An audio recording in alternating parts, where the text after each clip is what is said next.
अगर आपने home loan ले रखा है और किसी कारणवश आप ईएमआई नहीं भर पा रहे हैं, तो एक बात याद रखिए, देर सवेर आपके हाथ से आपकी प्रॉपर्टी चली जाएगी।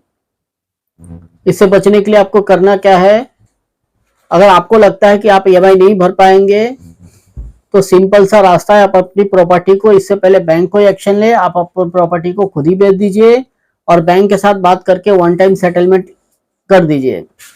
और सेटलमेंट करते समय एक चीज याद रखिएगा, आप जब सेटलमेंट लेटर लेते हैं तो उसको पेमेंट कर दीजिए। कोई भी पेमेंट आपने कैश में नहीं करना है, बैंक को डीडी बना के देना है या चेक बना के देना है, उसका सब रिकॉर्ड रखना है अपने पास।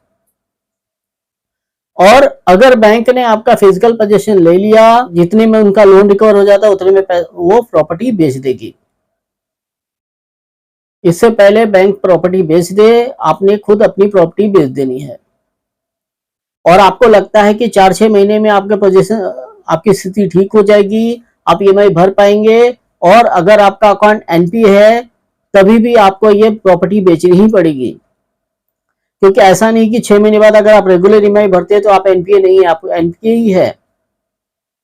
जब तक आप एनपीए रहेंगे, जब तक कि आप पूरा जो आपका इंस्टॉलमेंट जो पेंडिंग है भर नहीं देते। और वो भरने के बाद बैंक को आपको रिक्वेस्ट लेटर देना है कि मैंने अपना जितना भी आउटस्टैंडिंग ईएमआई था मैंने भर दिया है, आप कृपया करके मेरा लोन अकाउंट को रेगुलराइज कर दीजिए।